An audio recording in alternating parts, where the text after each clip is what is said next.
Pagi hari ini kami bersyukur kami boleh ada di tempat ini untuk kami bisa menikmati hadirat Tuhan. Dan kami percaya sesuatu terjadi saat kami memuji dan menyembah Tuhan. Sekarang nyatakanlah isi hatimu lewat kebenaran firman-Mu. Roh Kudus tuntun hamba-Mu supaya bukan dengan hikmat manusia hamba-Mu berkata-kata, tapi dengan tuntunan dan hikmat Roh Kudus yang mengetahui segalanya tentang kehidupan kami. Dan biarlah setiap orang yang mendengar firman Tuhan pada siang hari ini, mereka boleh bertemu dengan kehendak dan rencana Tuhan yang luar biasa. Di dalam nama Yesus kami berdoa dan kita semua katakan, amin, amin. Silakan duduk Bapak Ibu Saudara yang dikasihi Tuhan. Selamat siang Saudara, Shalom. Ya, puji Tuhan, terima kasih buat Ibu Eli dan seluruh tim yang memberikan kesempatan kepada saya pada hari ini untuk bisa melayani saudara, menyampaikan firman Tuhan, untuk sharing sesuatu apa yang Tuhan taruh dalam hati saya. Saudara-saudara, kita harus lebih menghargai kehidupan yang Tuhan berikan. Kadang-kadang segala sesuatu yang terjadi secara rutinitas membuat kita itu kurang bersyukur sama Tuhan. Kita bisa bangun pagi, kita bilang apa, memang setiap pagi saya bangun kok. Saudara lupa bahwa ada orang yang pagi-pagi gak bangun, saudara. Apalagi saudara-saudara yang tidurnya ngorok, itu bahaya, saudara. Sebab kalau orang ngorok itu pernapasannya itu tersumbat. Ya di Eropa itu banyak orang meninggal karena apa? Karena ngorok. Tidurnya ngok, ngok, ngok, ngok. Nah itu pujian terakhir dia, saudara. Begitu dia melek ketemu Abraham, Musa, Ishak dan Yakub, saudara. Ya hari ini saya bersyukur bisa ada di tempat ini. Minggu lalu hari Senin saya baru di ring. Ya jadi masih ada tandanya di sini, masih belum lukanya sudah kering tapi masih belum boleh dilepas. Kenapa saya bersyukur sama Tuhan? Karena saya sebetulnya nggak ada keluhan. Jadi sebelum saya periksa jantung, jadi saya sudah ke 8 dokter jantung. Sebelum saya mutusin ke dokter mana yang saya akan, yang saya mau mereka ambil tindakan.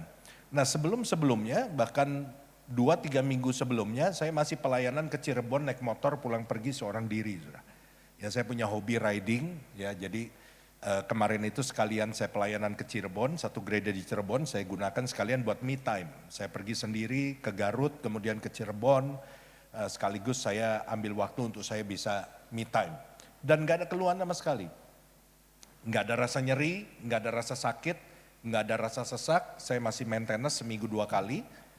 Sampai akhirnya diawali kurang lebih sekitar bulan Februari tanggal 20 ketika saya mau pelayanan ke Mojokerto, ada pelayanan dulu di Surabaya baru ke Mojokerto, pagi hari pembuluh darah mata saya pecah. Sehingga saya pergi ke dokter, tetapi waktu diperiksa sama dokter tekanan darah saya tuh gak terlalu tinggi banget, 135. Gak terlalu tinggi banget, jadi dokter gak kasih obat. Dia cuma suruh saya bawa alat tensi, jadi saya bawa alat tensi. Nah setiap hari selama di Surabaya makin naik, 145, 150. Sampai akhirnya saya telepon dokter, dia kasih obat. Saya minum obat selama di Surabaya Mojokerto, tekanan darah saya sampai 178. Tapi sekali lagi gak ada keluhan, saudara. Seru ya saudara ya dengar cerita ya, kayak lagi nonton sirkus, gitu kan. Singanya muncul, gitu.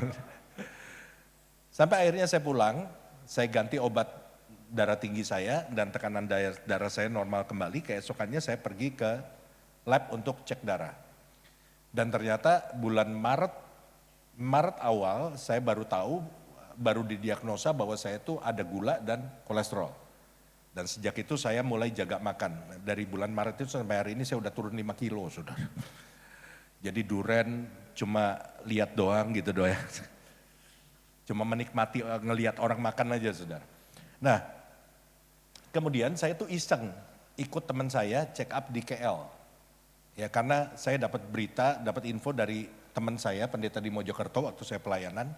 Dia mau pergi ke KL karena ada satu rumah sakit di KL itu yang menyediakan fasilitas check up gratis untuk pendeta. Ya syaratnya hanya punya kartu pendeta. Ya kalau kartu keluarga nggak bisa, apalagi kartu pelajar, saudara ya. Jadi akhirnya saya coba apply dan kemudian mereka setujuin dan pas teman saya mau berangkat check up ke KL, saya ikut deh sekalian ada teman. Nah di KL itulah saudara keluar hasil check up bahwa saya punya kadar kalsium itu cukup tinggi. Orang normal 200, 300, 400 itu sudah bahaya, 400 ke atas itu potensial ada penyumbatan. Saya 1.300 lebih sudah. Nah, jangan serem dulu saudara ya. Saya masih hidup nih. Tapi ternyata dokter bilang bahwa kita nggak bisa bilang bahwa ada penyumbatan karena kalsium. Karena walaupun kadarnya besar, tapi kita nggak tahu letaknya itu menyumbat apa enggak. Jadi harus di CT scan kontras. Jadi pulang ke Jakarta saya CT scan kontras dan ternyata benar kalsium saya tidak menyebabkan penyumbatan. Tetapi 3 pembuluh darah utama saya itu tersumbat. Yang pertama hampir 100%, yang 2 lagi di atas 75%, dan itu karena kolesterol. Nah jadi akhirnya saya pergi ke beberapa dokter, dokter ke-6 sempat kateter saya, dan pada waktu dikerjakan akhirnya dia tutup lagi. Karena dia bilang apa, Pak saya nggak sanggup kerjain pasang ring, kenapa? Penyumbatan Bapak terlalu banyak dan terlalu sulit. Jadi gimana saya bilang, Bapak harus di bypass. Bypass itu kan di black. Dan recovery-nya cukup lama. Jadi saya bilang, saya doa dulu deh, saya mikir dulu. Nah kemudian saya doa sama Tuhan, saya bilang Tuhan kalau bisa saya jangan di black, jangan di bypass, recovery-nya lama. Dan saya nggak mau tulang saya tuh dipotong. Jadi saya doa dan kemudian puji Tuhan, Tuhan pertemukan saya dengan seorang teman yang kemudian merekomendasi satu dokter. Dan akhirnya saya pergi ke dokter itu dan sejak saya kasih lihat hasil kateternya, dokter itu sama sekali tidak menyebutkan soal bypass. Pak saya bisa ring Bapak di sini, di sini, di sini, di sini, di sini, di sini, dan semuanya bicara soal ring. Saya bilang saya nggak perlu di bypass, nggak perlu. Tapi dokter kemarin bilang saya perlu di bypass. Iya karena dokter itu kan pengalamannya beda-beda dia bilang. Tapi kan ada penyumbatan yang sulit, memang penyumbatan Bapak tuh banyak sekali. Tapi saya masih bisa atasi dengan ring yang panjang. Gitu. Dan yang sulit-sulit ini saya bisa untuk mengatasi. Akhirnya singkat cerita saya Senin kemarin saya masuk rumah sakit dan kemudian dikerjakan 3,5 jam. Dan hanya di bius lokal. Jadi saya bisa dengar dokternya ngomong apa, horor-horor juga sih saudara ya. Ya saudara kalau masuk ruang operasi itu surga terasa dekat gitu saudara.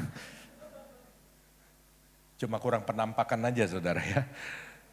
3,5 jam kemudian setelah selesai ternyata saya dipasang 5 ring dan semuanya ring panjang. Dan dokter bilang mengerjakan Bapak itu sangat sulit. Karena mereka sempat berdiskusi di ruang operasi itu, ya kan, dan akhirnya bisa dikerjakan. 5 ring, 12 balon. Saudara ya, dan puji Tuhan hari ini saya sehat, saya berasa lebih fit, lebih sehat, napas saya lebih panjang, kalau ada yang mau ngajak saya lari, ayo saudara ya. Oke, hari ini kita dengar firman Tuhan, karena saya ada di sini untuk firman Tuhan, bukan untuk nyampein tentang diri saya. Tema khotbah saya hari ini adalah The Potter and the Clay, penjunan dan tanah liat. Dan saudara mungkin sudah membayangkan bicara soal penjunan dan tanah liat ini bicara soal apa? Soal pembentukan Tuhan. Karena memang perikop ini bicara soal bagaimana Tuhan membentuk kita. Nah, satu hal yang harus kita tahu saudara, kalau saudara benar-benar mau jadi anak Tuhan, maka saudara nggak akan lepas dari yang namanya pembentukan Tuhan. Karena Bapa selalu mendidik anaknya. Bapa yang benar selalu mendidik anaknya. Bapa yang tidak mendidik anaknya, itu anaknya nggak dianggap sebagai anak. Dia Bapa, kita anak. Dia pasti membentuk kita. Nah tujuan Bapa membentuk kita itu supaya kita bertambah dewasa. Nah mari kita lihat satu bagian firman Tuhan dari Yesaya pasal ke-28 ayat 23 sampai ayat 29. Yesaya 28 ayat 23 sampai 29 saya bacakan buat Bapak Ibu Saudara. Pasanglah telinga dan dengarkanlah suaraku, perhatikanlah dan dengarkanlah perkataanku. Setiap harikah orang membajak, mencangkul dan menyisir tanahnya untuk menabur. Bukankah setelah meratakan tanahnya ia menyerahkan jintan hitam dan menebarkan jintan putih. Menaruh gandum jawawut dan jelai kehitam-hitaman dan sekoi di pinggirnya. Mengenai adat kebiasaan ia telah diajari, diberi petunjuk oleh Allahnya. Sebab jintan hitam tidak diirik dengan eretan pengirik. Dan roda gerobak tidak dipakai untuk menggiling jintan putih. Tetapi jintan hitam diirik dengan memukul-mukulnya dengan gala dan jintan putih dengan tongkat. Apakah orang waktu mengirik memukul gandum sampai hancur? Sungguh tidak. Orang tidak terus-menerus memukulnya sampai hancur. Dan sekalipun orang menjalankan di atas gandum itu jentera gerobak dengan kudanya, namun orang tidak akan menggilingnya sampai hancur. 29 yuk kita baca sama-sama. 1, 2, 3. Dan ini pun datangnya dari Tuhan semesta alam.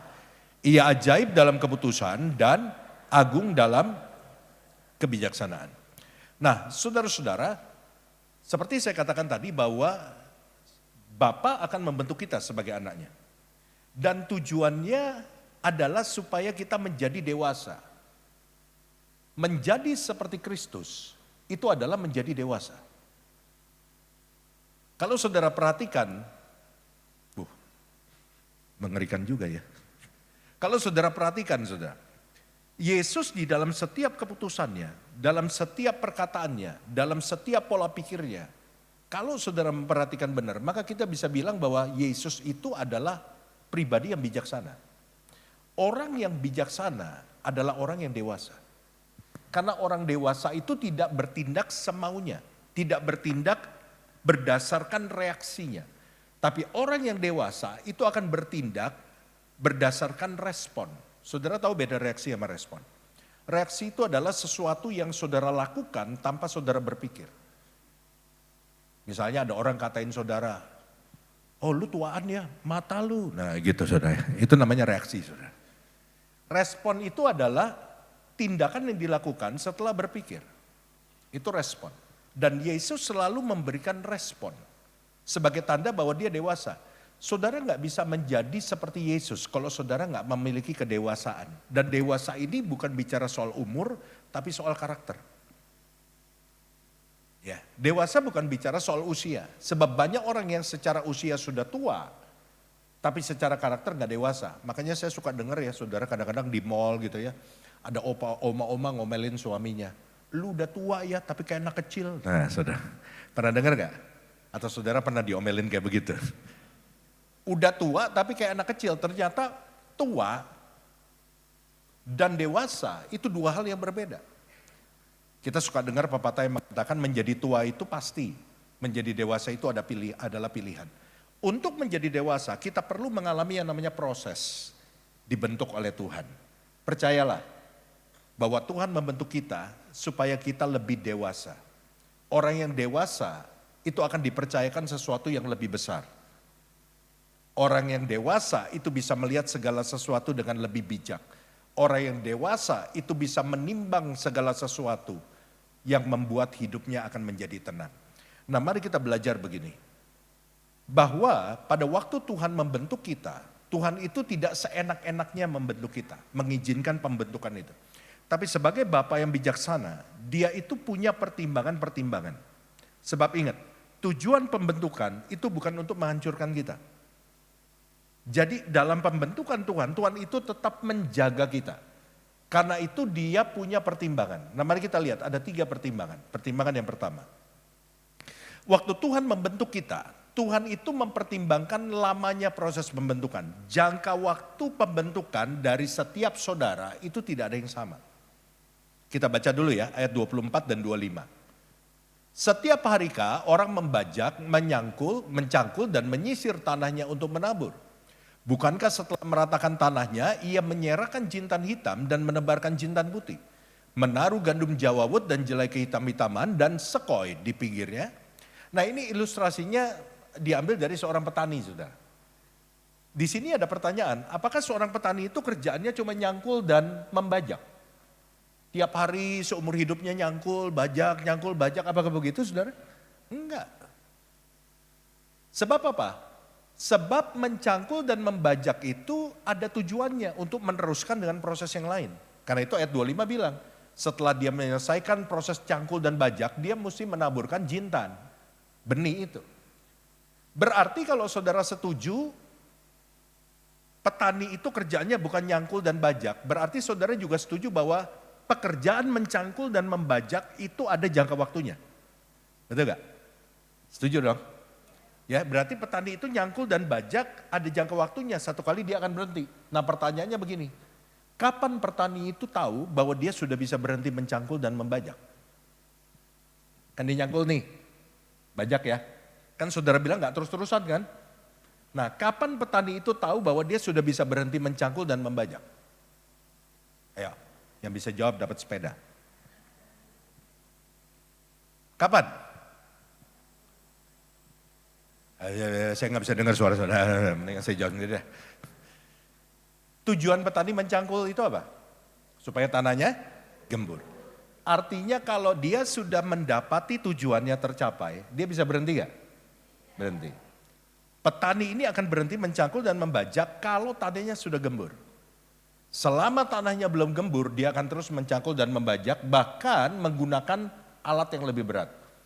Perhatikan, kalau tadi saudara baca dalam bacaan kita tadi, saudara menemukan kata mencangkul, membajak, memukul, menyisir, menggiling dan lain sebagainya. Itu adalah gambaran proses pembentukan Tuhan dalam hidup kita. Ya, artinya begini, kalau petani itu punya waktu untuk berhenti, untuk mencangkul dan membajak, artinya Tuhan juga punya waktu untuk memproses kita. Kapan Tuhan berhenti memproses kita? Seperti petani tadi. Kalau tanahnya sudah gembur, Tuhan akan berhenti ketika dia menemukan tanah hati saudara sudah gembur. Tapi kalau orang dicangkul, orang dibajak ya, itu tanah hatinya masih keras. Ya, orang Inggris bilang ngeyel. Ya kan, udah dicangkul, udah dibajak, diproses, masih keras. Kira-kira prosesnya makin panjang atau makin sebentar? Makin panjang. Kayak petani itu, kalau tanahnya masih keras, makin panjang dia. Karena itu saudara-saudara, kalau lagi diproses Tuhan, buru-buru siapkan tanah hati yang gembur. Tanah hati yang gembur itu kayak apa sih? Udah berserah aja sama Tuhan. Jangan ngelawan Tuhan, gampang dibentuk. Seperti tanah liat yang dikasih air itu loh. Ya, lemes gitu loh saudara, lembut saudara. Banyak orang waktu diproses Tuhan marah ngomel sama Tuhan. Oh, katanya Tuhan baik, kenapa saya punya masalah? Emang Tuhan aja yang bisa bikin masalah? Nah, cari mati nih orang saudara. Mau bikin masalah sama Tuhan. Banyak orang ketika diproses bukan makin nempel sama Tuhan, bukan makin pegangan sama Tuhan, kabur dari gereja. Nggak datang lagi. Saudara kalau nggak datang ketahuan loh sama Bu Eli. Kenapa? Karena bangku yang saudara dudukin seakan-akan milik saudara, saudara nggak boleh pindah dari situ. Jadi kalau saudara nggak datang ke gereja, minggu depan Pak Gembala bilang, Bu, minggu kemarin nggak datang. Pak Gembala gue sakti, bukan sakti, dia dari atas lihat itu bangku kosong tuh. Si ibu itu nggak datang tuh, biasanya dia duduk di situ terus soalnya. Kalau saudara lagi dibentuk Tuhan, saudara marah, saudara nggak lagi pelayanan, saudara nggak lagi pergi ke gereja, nggak mau doa lagi. Nah itu bagaikan tanah yang keras tuh. Prosesnya akan makin lama. Kenapa kok Tuhan proses saya makin lama? Karena Tuhan sayang saudara. Tuhan nggak mau kehilangan saudara. Dia akan proses, dia akan kejar saudara terus sampai tanah hati saudara lembut. Makanya hari ini saudara kalau tahu ada di dalam proses, berserah aja sama Tuhan ya. Tuhan terserah Tuhan, sebab Tuhan tahu yang terbaik buat saya. Tuhan saya nggak mau ngelawan, saya nggak mau jadi tanah yang keras. Saya mau berserah aja sama Tuhan. Saya percaya rencana Tuhan semuanya baik buat saya. Yang percaya berikan tepuk tangan dulu buat Allah kita. Ini yang pertama. Jadi Tuhan itu mempertimbangkan apa? Lamanya proses pembentukan. Nah saudara perlu paham begini. Setiap orang itu punya jangka waktu pembentukan yang nggak sama. Jadi saudara nggak boleh komplain, Tuhan saya ini orang Kristen lama loh, senior loh. Kenapa kok masalah saya 2 tahun nggak kelar-kelar? Itu teman saya baru sebulan jadi Kristen, kena masalah seminggu kelar. Saya ini udah senior loh, bangku gereja udah 5 saya rusakin. Saking seniornya saudara. Tapi kenapa 2 tahun saya nggak kelar-kelar? Gak bisa. Sebab lama atau sebentarnya itu tergantung dari apa? Tanah hati saudara. Ya kan, bukan tergantung dari berapa lama saudara ada di gereja. Lama atau sebentarnya proses Tuhan dalam hidup saudara, itu tergantung dari tanah hati saudara. Kalau tanah hatimu cepat lembut, prosesnya cepat. Tapi kalau tanah hatimu keras, walaupun kau sudah 10 tahun di gereja, 20 tahun di gereja, dibaptis 5 kali, tapi tetap aja proses itu akan terus berjalan. Saudara dicelupin modal apa juga udah, saudara. Dari atas ke bawah, dari samping, dari depan, dari belakang, saudara. Kaki terbalik di atas, sudah pernah, saudara. Tapi itu nggak menentukan. Yang menentukan adalah kondisi tanah hati saudara. Yang ngerti katakan amin. Yang kedua, ada 3 aja, cepat saudara. Ntar lagi bisa makan siang. Pertimbangan yang kedua, Tuhan juga mempertimbangkan apa? Caranya. Ini poin yang kedua. Cara pembentukan yang berbeda-beda. Setiap kita tidak akan dibentuk dengan cara yang sama. Nah kita lihat dulu ayatnya, 26, 27.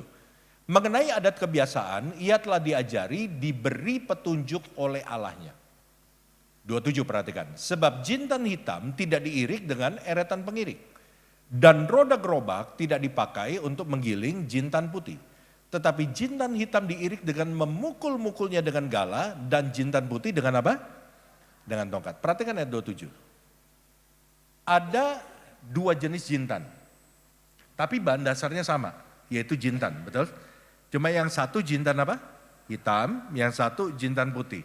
Bahan dasarnya tapi sama nggak? Sama, jenisnya aja beda. Menurut ayat 27, walaupun sama-sama jintan, tapi apakah jintan hitam dan jintan putih itu diproses dengan cara yang sama? Nggak sama. Kenapa saudara? Karena ternyata walaupun sama-sama jintan, karakter jintan hitam dan jintan putih itu berbeda. Sehingga mereka tidak bisa diproses dengan cara yang sama. Kita semua di sini kumpul, sama-sama manusia.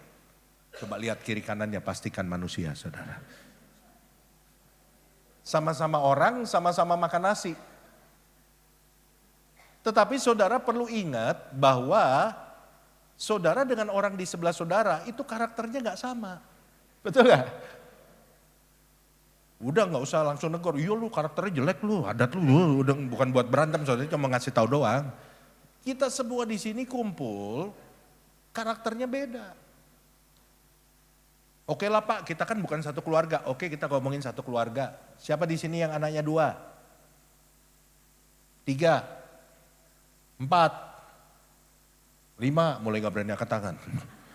Ntar dipikir gak bisa nahan hawa nafsu katanya. Ya kita ngomong 2 lah. Saudara punya anak 2, saya persempit lagi, kembar lagi. Saudara. Udah 2, kembar. Beda kan? Nah, udah dijawab, udah saya gak usah khotbah lagi udah. Lahir dari rahim yang sama, betul gak? Kembar lagi, tapi walaupun kembar, tetap kita tahu bahwa 2 anak ini karakternya beda. Dan kita sebagai orang tua, karena kita tahu karakter anak kita beda, kita gak bisa mendidik mereka dengan cara yang sama, betul gak? Demikian pula Tuhan terhadap kita. Dia tahu bahwa karakter kita tuh gak sama. Dan di dalam kemahatauan Tuhan, ingat ini, dalam pengenalan Tuhan akan setiap kita, Tuhan akan memakai cara yang paling tepat sesuai dengan karakter kita. Seperti kita lihat anak kita, oh ini gak bisa dibegini nih, anak yang nomor 1 ini hatinya lembut. Gak bisa dia ngomong keras, kamu gak boleh begitu, nanti teman kamu ninggalin kamu semua, bisa luka hati dia. Gimana cara negornya? Pakai cerita, upik abu, bawang merah, bawang putih gitu kan. Sambil cerita, sambil kita masukin, nih kalau kamu begini, kamu seneng gak? Oh iya gak seneng ya, kamu juga gak boleh gitu. Dia ngerti. Saudara. Tapi anak nomor 2, itu gak bisa, anaknya tegas. Diceritain upik abu, frozen, dia gak ngerti, mami mau ngomong apa sih? Katanya. Lebih baik kasih tahu langsung, lu gak boleh begitu, kalau lu begitu teman-teman lu ninggalin lu semua, dia ngerti. Saudara. Seperti kita mengenal anak kita dan memakai cara yang paling pas buat dia, demikian pula Tuhan mengenal kita. Dia bapak, kita anak. Dia tahu nih, wih itu bapak. Tampangnya garang, kumis melintang kayak satpam. Tapi sebetulnya hatinya Hello Kitty. Tuhan tahu hati bapak ini lembut, dia gak bahkan pakai cara yang keras. Ya kan? Kan dia tahu. Tapi Tuhan juga tahu, ibu itu wajah kayak malaikat. Tapi kalau di rumah malaikat pencabut nyawa. Ini disentil gak bisa, disenggol gak bisa. Mesti digiles gitu saudara, baru berasa. Tapi Tuhan akan pakai cara yang paling tepat. Yang percaya katakan amin. Apa yang Tuhan izinkan terjadi dalam hidup saudara, itu cara yang paling tepat untuk membentuk saudara. Karena Tuhan yang paling tahu siapa kita. Nah, Tuhan pakai cara yang beda-beda. Karena caranya beda-beda, Tuhan juga pakai sarana yang berbeda. Ada banyak sarana yang bisa dipakai Tuhan karena dia maha kuasa. Tapi saya berikan 3 sarana yang umum. Yang sehari-hari yang saudara hadapi dalam hidup saudara. Yang pertama, Tuhan pakai sarana yang namanya masalah. Masalah dipakai Tuhan untuk membentuk kita. PowerPoint-nya bisa ditampilin, tolong. Dan ini yang paling sering, dan mungkin hari ini ada di antara saudara yang datang, saudara lagi dibentuk Tuhan lewat masalah. Karena Tuhan tahu apa? Banyak orang, kalau dia kena masalah, dia balik lagi cari Tuhan. Banyak orang kalau kena masalah, dia datang lagi ke gereja. Dan bukan hanya Tuhan yang tahu, Ibu Eli dan Pak Gembala-Gembala yang lain juga tahu. Saudara. Kalau nih Bapak datang, Gembala langsung bilang, ini kayaknya punya masalah nih. Minggu depan dia datang lagi, kayaknya rada berat nih masalahnya. 2 minggu dia ke gereja. Jadi berat atau ringannya masalah tergantung berapa kali dia datang, saudara. Banyak orang kalau nggak ada masalah tuh lupa Tuhan. Kita sering kali apa, kalau ada masalah ya kalau lagi kurang, butuh uang, atau ekonomi lagi susah, pergumulan keluarga, kita cari Tuhannya kencang. Gereja 4 kali ibadah, apalagi kalau di GSJS berapa kali tuh? 7 kali ya? 6 ya? Oh 6 kali, di tempat kami 7 kali saudara. 6-6-nya datang. Kadang-kadang sekolah minggu dia nongol. Kenapa lagi susah hidupnya? Cari Tuhan. Kalau kita lagi doa ya, kita gampang loh bedain orang yang lagi susah atau lagi enggak. Dari cara doanya. Kalau orang lagi enggak susah, ya kadang-kadang doanya tuh sekedarnya. Nyebut Yesus, sus. Coba orang kalau lagi susah, saudara pernah dengar gak orang doa begini, Yesus, nah itu masalahnya berat tuh saudara.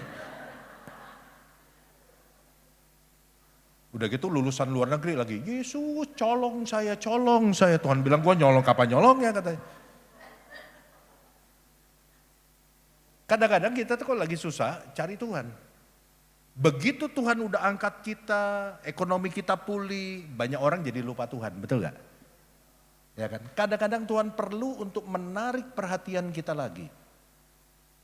Lewat apa? Lewat masalah. Ada banyak orang karena masalah dia datang lagi sama Tuhan. Ingat lagi sama Tuhan. Datang lagi ke gereja. Jadi masalah itu dipakai Tuhan untuk membentuk kita. Hari ini mungkin ada yang ditegur Tuhan lewat masalah. Saudara mungkin udah lama gak doa. Oh saya doa Pak 3 kali Pak. Makan pagi, makan siang, makan malam. Itu bukan doa saudara ya. Mungkin ada di antara saudara yang udah gak pernah lagi baca Alkitab. Mungkin saudara udah lama gak datang ke persekutuan ini. Saudara udah gak tertarik lagi sama Tuhan. Dan Tuhan panggil saudara lewat masalah. Balik lagi sama Tuhan ya. Erat lagi sama Tuhan, intim lagi sama Tuhan. Nah sarana yang kedua. Yaitu adalah orang-orang di sekitar kita. Tuhan membentuk kita lewat siapa? Lewat orang-orang di sekitar kita. Siapa orangnya? Coba nengok kiri kanan saudara. Terus bilang, lu toh biang keroknya gitu saudara ya. Tuhan pakai orang-orang di sekeliling kita. Dan ini yang harus saudara ingat ini. Orang yang dipakai Tuhan untuk membentuk kita bukan orang yang jauh dari kita. Ingat ya. Orang yang akan dipakai Tuhan untuk membentuk kita itu adalah orang yang dekat dengan kita. Sebab Alkitab berkata apa? Besi menajamkan besi, manusia menajamkan sesamanya. Seandainya ini 2 bongkah besi, untuk dia bisa saling menajamkan, dia gak bisa jaraknya begini, gak kena. Betul gak? Dia mesti begini kan, nempel. Untuk manusia bisa menajamkan sesamanya, Tuhan gak bisa pakai manusia yang jauh hubungannya. Tuhan mesti pakai yang dekat. Jadi saudara akan dibentuk Tuhan lewat orang-orang yang paling dekat sama saudara. Temanmu di kantor, temanmu yang tiap hari engkau percaya, jalan sama dia, makan sama dia, nangis di depan dia, cerita apa adanya di depan dia. Itu yang akan dipakai Tuhan untuk membantu saudara. Di dalam keluarga, suami-suami, nah ini karena ada suami-suami juga nih, beberapa. Kita makhluk langka di ruangan ini sudah, yang perlu dilestarikan. Kita suami-suami dibentuk lewat siapa? Lewat istri kita. Gimana cara bentuknya? Sabar. Kenapa mesti sabar? Karena istri kita kuota bicaranya lebih banyak dari kita.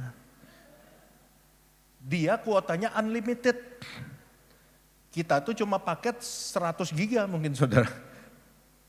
Sehingga kadang-kadang waktu kita pulang kerja, istri itu sudah menanti sasaran kita, sasarannya dia, yaitu kita. Apalagi kalau dia sepanjang hari Nggak ada yang bisa diajak ngobrol. Teman-temannya pergi semua, satu lagi pergi ke Medan, satu ke Amerika, satu ke luar angkasa. Dia nelponin semuanya, nggak ada yang bisa diajak ngobrol. Ya tinggal siapa? Ya kita sisanya terakhir. Untuk dia menghabiskan kuota itu, saudara. Jadi kadang-kadang begitu pulang, blek gitu kan. Jangan heran istri itu langsung ngebombardir kita. Pak aku begini, juta gitu kan. Kayak lagu TikTok, saudara. Ya kita belajar apa? Sabar, ngertiin dia. Oh kalau dia lagi gitu artinya apa? Artinya kuotanya masih banyak. Gitu. Dia belum ada teman, ya belajar sabarlah. Tapi juga istri mesti ngerti suami. Sebelum ngomong lihat dulu suami pulang raut mukanya kayak apa. Biarkan suami tenang dulu. Ya kan, kasih dia minum teh. Sebab apa? Kalau dia udah siap, kamu mau ngomong apa aja dia terima. Minta dibeliin emas. Gigimu diganti emas semua soalnya. Ya jadi mesti lihat juga kondisi, saling mengerti lah. Nah suami dibentuk sama istri dibentuk sama siapa? Sama suami. Istri dibentuk oleh siapa? Oleh anak-anak. Istri dibentuk oleh siapa? Oleh pembantu, ya kan? Iya pembantu tuh kan kayak buah si malakama. Dia nggak ada kita susah, dia ada kita sebel.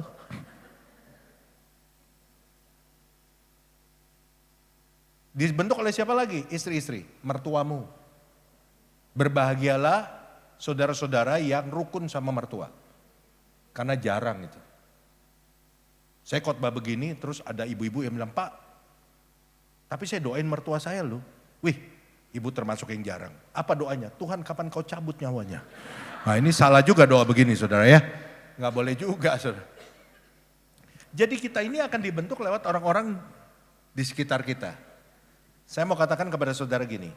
Kalau saudara tahu bahwa Tuhan itu membentuk saudara dan saya lewat orang-orang di sekitar kita.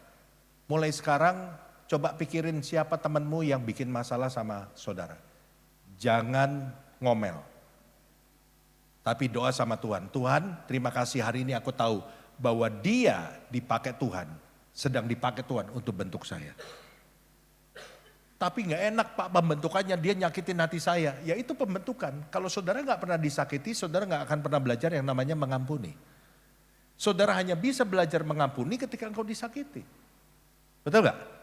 Tapi setelah saudara melewati itu, saya pastikan saudara akan jadi orang yang lebih kuat.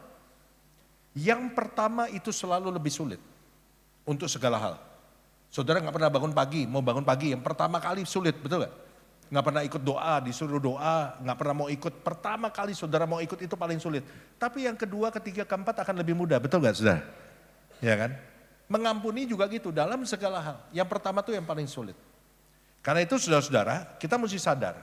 Hari ini nanti saudara keluar dari tempat ini, oh ya, gue inget nih temen gue si ini lagi nusuk gue dari belakang ini. Udah jangan ngomel lagi. Tuhan saya bersyukur karena hari ini saya tahu bahwa ini kok banyak ya Tuhan ya. Gitu. Ini ternyata Tuhan pakai untuk membentuk hidup saya. Dan saya mau menang dalam pembentukan ini. Yang mau menang berikan tepuk tangan dulu buat Allah kita. Nah sarana yang terakhir sebelum kita lanjut ke poin yang ketiga. Tuhan juga bisa bentuk kita lewat berkat atau keberhasilan. Pak bukannya kalau orang lagi diberkati itu artinya lagi gak dibentuk Tuhan, salah. Berkat yang Tuhan kasih dalam hidup saudara itu juga sebagai ujian. Apakah dengan berkat itu saudara tetap mengandalkan Tuhan atau tidak? Ya kan? Banyak orang ketika hidupnya diberkati hari Minggu gak nongol lagi. Bukan nongol di gereja, adanya di mana? Lapangan golf. Ya kan, jalan terus muter sudah. Dunia udah dikelilingin. Sampai dia mau keluar angkasa sudah, udah bosan di dunia sudah. Banyak orang pada waktu hidupnya susah tadi saya bilang dia nempel sama Tuhan. Kenapa? Dia gak punya pengharapan lain selain Tuhan. Gak ada orang bantu dia cuma Tuhan. Tapi begitu dia punya segalanya, hidupnya udah naik. Banyak orang berpikir, sebetulnya gak perlu Tuhan juga gue bisa hidup. Gue tiap hari bangun, gue mau makan duit ada, gue mau berjalan-jalan ada, gue mau beli apa ada. Dan banyak orang mulai kendor hubungannya sama Tuhan. Jadi saudara mesti menyadari begini. Waktu Tuhan memberkati saudara, puji Tuhan. Artinya saudara dipercaya untuk mengelola sesuatu oleh Tuhan. Ketika saudara dilihat oleh Tuhan, waktu saudara diberkati dengan luar biasa, engkau tetap mengandalkan Tuhan. Engkau tetap menomorsatukan Tuhan. Engkau tetap menyadari bahwa Tuhan itu gak bisa digantikan oleh yang lain. Maka Tuhan akan menaikkan level berkat saudara. Sebab kepercayaan itu sifatnya meningkat. Tergantung daripada apakah kita bisa dipercaya atau tidak. Tetapi kalau waktu saudara diberkati, saudara tinggalkan Tuhan, hubungan saudara makin kendor, Tuhan akan berpikir apa? Lebih baik saudara di level sebelumnya tapi dekat sama Tuhan. Betul gak? Lebih baik saudara susah tapi dekat sama Tuhan. Daripada saudara makmur tapi jauh dari Tuhan. Sebab Tuhan lebih mementingkan saudara dibandingkan dengan apa yang diberikan kepada saudara. Sebab apa yang diberikan kepada saudara itu gak dibawa ke sorga. Betul gak? Saudara gak bisa bawa emas ke sorga. Gak perlu emas di sorga. Alkitab bilang sorga itu jalannya dari emas. Kalau saudara bisa bawa emas ke sorga, emas saudara jatuh dari kantong, malaikat bilang jangan buang sampah sembarangan. Kita gak bisa bawa apa yang kita punya. Karena itu Tuhan lebih fokus kepada diri kita dibandingkan kepada berkat-berkat yang ada dalam diri kita. Alkitab bilang apa? Lebih baik nyawamu selamat dibandingkan engkau memperoleh dunia tapi engkau gak selamat. Ya jadi sarananya ada 3. Masalah, orang-orang di sekitar kita, berkat atau keberhasilan. Nah yang ketiga yang terakhir. Pertimbangan Tuhan yang ketiga, yang pertama tadi Tuhan mempertimbangkan lamanya. Ya tiap orang lamanya beda. Yang kedua caranya, tiap orang caranya beda. Yang ketiga Tuhan mempertimbangkan bobot. Bobot itu apa ya? Kekuatan dari pembentukan. Sebab apa? Sebab pembentukan Tuhan dalam hidup kita seperti tadi saya katakan di awal bukan untuk menghancurkan kita. Supaya nggak hancur itu perlu diukur. Supaya waktu dipukul nggak hancur, nggak luka itu perlu diukur. Betul nggak? Nah kita lihat dulu ayatnya 2 ayat terakhir ayat 28 dan 29. Apakah orang waktu mengirik memukul gandum sampai hancur? Sungguh tidak. Orang tidak terus-menerus memukulnya sampai hancur.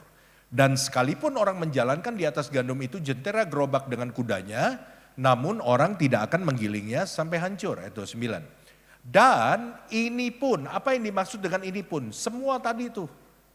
Dipukul, digiling, ya kan, dibajak, dicangkul. Itu semua proses tadi datangnya dari siapa? Dari Tuhan semesta alam. Nah berita baiknya adalah apa? Tuhan ajaib dalam keputusan. Dan agung dalam kebijaksanaan. Balik lagi ke ayat 28, tolong. Nah di sini dikatakan begini, ada pertanyaan. Waktu petani mengirik, itu gandumnya dipukul sampai hancur gak? Jawabannya apa? Tidak. Sebab tujuan petani itu mukul gandum itu bukan untuk menghancurkannya. Supaya apa? Supaya kulit gandum itu terkelupas, sehingga petani itu mendapatkan biji gandum yang bersih. Nah supaya gandum itu bijinya gak hancur, waktu mukul perlu diukur gak? Halo? Saudara pernah goreng telur? Betapa malangnya hidup saudara kalau ada yang belum pernah goreng telur. Saudara bukan manusia berarti. Waktu saudara goreng telur, itu saudara pecahin dulu kan? Biasanya saudara pukul-pukul gitu. Waktu saudara ketok-ketok, pukul-pukul gitu, saudara ukur gak kekuatannya? Ukur dong. Sebab tujuan saudara mukul itu hanya untuk buat dia tuh pecah, saudara bisa dapetin isinya. Ya kan? Saudara mendapatkan yang terbaik. Demikian pula Tuhan membentuk kita. Istilah memukul, mencangkul, menggiling, mengirik, membajak dan lain sebagainya. Semua proses Tuhan itu Tuhan mengukur bobotnya. Sebab kenapa? Sebab Tuhan tahu setiap kita itu punya kekuatan yang berbeda-beda. Kita gak bisa bilang semua kekuatan kita sama. Ada orang-orang yang mungkin udah lama jadi Kristen, daya tahannya bisa sampai 100 kilo. Tuhan gak akan kasih beban lebih dari 100 kilo. Karena kalau Tuhan tahu, Tuhan kasih beban di atas 100 kilo, ini orang hancur malah. Ada orang yang Kristen baru mungkin daya tahannya sampai 20 kilo. Tuhan gak akan kasih melebihi 20 kilo. Bobotnya diukur sama Tuhan. Karena Tuhan tahu setiap kita punya daya tahan yang berbeda-beda. Tetapi percayalah bahwa proses itu walaupun kelihatannya berat. Banyak orang Kristen bilang, Pak ini terlalu berat. Tapi hari ini saudara tahu kebenaran firman Tuhan. Bahwa apa yang kau alami itu sudah Tuhan ukur. Dan Tuhan tahu saudara bisa menanggungnya. Kenapa? Karena itu gak melebihi kekuatan saudara. Tapi iblis akan membesarkan masalah saudara. Sehingga saudara gak bisa melihat Tuhan yang besar ada dalam hidup saudara. Don't tell God how big your problem is. But tell to your problem how big your God is. Jangan ngomong sama Tuhan, Tuhan masalah saya besar. Tuhan ketawa. Lu buta apa nggak lihat gua? Sebab yang saudara ajak ngomong adalah Tuhan yang besar. Jangan ngomong sama Tuhan berapa besar masalah saudara. Tapi ngomong sama masalah saudara, ceritakan sama masalah saudara betapa besarnya Tuhan. Saudara-saudara, tujuan Tuhan membentuk saudara itu untuk mengeluarkan yang terbaik dari dalam diri saudara. Saya punya beberapa teman di masa pandemi kemarin mereka kehilangan kerjaan. Mereka di PHK. Tapi hari ini mereka bilang apa? Kalau Bapak suruh tanya saya mau kembali lagi ke pekerjaan saya yang dulu. Gak mau. Kenapa? Ternyata Tuhan memakai masalah mengeluarkan mereka dari kerjaan mereka untuk mengeluarkan yang terbaik dari dalam diri mereka. Mereka usaha sendiri, Tuhan ingatkan mereka punya potensi dan akhirnya mereka mulai lakukan. Akhirnya apa? Mereka berhasil di dalam usaha mereka. Dan mereka juga amazed, ternyata gue bisa loh berhasil begini. Just a simple thing, hanya buat makanan. Sampai akhirnya dari buka gerai waktu pandemi, jualan online sampai buka di mall dan lain sebagainya saudara. Ada satu tukang gado-gado di Jakarta, yang karena jualan gado-gado bisa sekolahin anaknya di Amerika. Dia dikeluarin dari kerjaannya. Dan kemudian dia jualan gado-gado. Ya kan, tadi dia bingung mau ngapain nih Tuhan. Terus Tuhan ingetin, kamu kan suka buat gado-gado sama buat anakmu. Udah mulai jualan gado-gado. Gado-gado itu makanan murah kan. Ya, bahasa Inggrisnya call and the gang. Ya. Itu kan makanan murah dan simple. Oh ya udah, jadi dia bisa buat itu, dia buat gado-gado saudara. Dia buat, dia ngulek. Terus dia mulai hubungin teman-temannya di kantor, lu beli dong gue sekarang jualan gado-gado. Temannya mulai beli. Dan kemudian mulai ada repeat order saudara. Dan akhirnya dari mulut ke mulut gado-gadonya rame saudara. Sebelahnya ngelihat tetangga gue sebelah jualan gado-gado rame. Dia buat gado-gado juga, jualan juga, enggak rame. Kenapa kok bahannya sama? Ya kan kacangnya sama, tapi yang satu rame, yang lain enggak rame. Keringatnya beda. Ngulek itu. Ini keringat yang diurapi Tuhan beda saudara. Bagaikan embun yang mengalir dari Gunung Hermon, mengalir ke Bukit Sion. Sampai akhirnya dia bilang, ternyata saya baru tahu maksud Tuhan. Ada potensi yang terbaik yang sedang terjebak di dalam diri saya. Dan Tuhan perlu mengeluarkannya dengan cara mem-PHK saya. Waktu Michelangelo membuat sebuah patung Daud. Patung itu menjadi mahakarya dari sebongkah batu. Wartawan bertanya sama Michelangelo, bagaimana kamu bisa membuat patung batu Daud yang begini bagus? Bagaimana kamu kok bisa membayangkan? Michelangelo bilang begini, waktu saya melihat batu ini, saya melihat ada Daud terjebak di dalamnya. Dan saya perlu mengeluarkan dia dengan cara menyingkirkan bagian-bagian yang gak perlu. Allah ingin mengeluarkan potensi yang terbaik dalam diri saudara yang saudara mungkin gak tahu. Tapi dia perlu menyingkirkan yang gak perlu. Yang menurut dia gak perlu. Kadang-kadang yang menurut dia gak perlu, menurut kita perlu. Tapi serahkan sama Tuhan karena dia lebih tahu dari kita. Satu ayat terakhir, minta tolong teman-teman worshiper maju ke depan. 1 Korintus 10 ayat 13, ini ayat yang terakhir ya. Jemaat paling senang dengar kata yang terakhir. Itu kata-kata pengharapan. 1 Korintus 10 ayat 13, baca sama-sama yuk. 1, 2, 3. Pencobaan-pencobaan yang kamu alami ialah pencobaan-pencobaan biasa yang tidak melebihi kekuatan manusia. Sebab Allah setia dan karena itu ia tidak akan membiarkan kamu dicobai melampaui kekuatanmu. Pada waktu kamu dicobai, ia akan memberikan kepadamu jalan keluar sehingga kamu dapat menanggungnya. Ada beberapa poin yang bisa saya ambil, saya headline, tapi saya hanya mau ambil satu aja sebagai penutup. Eh, kalimat yang kedua itu, sebab Allah setia dan karena itu ia tidak akan membiarkan kamu dicobai melampaui. Kata melampaui berarti ada batas yang dilewati. Melampaui apa? Kekuatanmu. Di sini kita bisa melihat, kita bisa tahu bahwa ternyata manusia itu punya batas kekuatan. Dan Allah berjanji bahwa persoalanmu, pergumulanmu nggak pernah melampaui. Melampaui artinya ada di atas kan. Tapi kalau nggak pernah melampaui, berarti dia ada di bawah batas ini. Ini batas kekuatan saudara. Masalahmu tidak akan melampaui, berarti dia selalu di bawah, betul nggak? Kalau dia selalu di bawah, saya mau tanya sama saudara, siapa yang lebih kuat, saudara atau masalah saudara? Kita atau masalah kita? Kita. Ingat ini baik-baik, bahwa masalahmu tidak pernah lebih kuat dari saudara. Karena itu janji Tuhan. Dan kalau Tuhan berjanji, dia akan selalu menepati janjinya. Masalah pergumulanmu, pencobaanmu tidak pernah di atas melampaui kekuatanmu, tapi selalu ada di bawah. Artinya saudara selalu lebih kuat dari masalah saudara, artinya saudara selalu bisa memenangkan masalah saudara. Karena masalah itu nggak pernah lebih kuat dari saudara. Iblis akan membuat masalah itu seakan-akan besar. Tapi jangan lupa bahwa masalah itu nggak pernah lebih kuat dari kita. Jangan pernah katakan lagi, Tuhan masalahku besar, aku nggak bisa lewatin ini, aku pasti mampet di sini, aku pasti mati, hidupku pasti berakhir. Nah, saudara nggak tahu Alkitab kalau ngomong gitu. Sebab yang Tuhan janjikan adalah engkau akan selalu lebih kuat dari masalah. Setiap pagi bangun katakan, hei masalahku, kau nggak akan pernah bisa mengalahkanku. Sebab engkau nggak pernah lebih kuat dari aku. Aku akan mengalahkan engkau. Sebab di dalam hidupku ada Allah yang besar. Yang percaya berikan tepuk tangan buat Allah kita.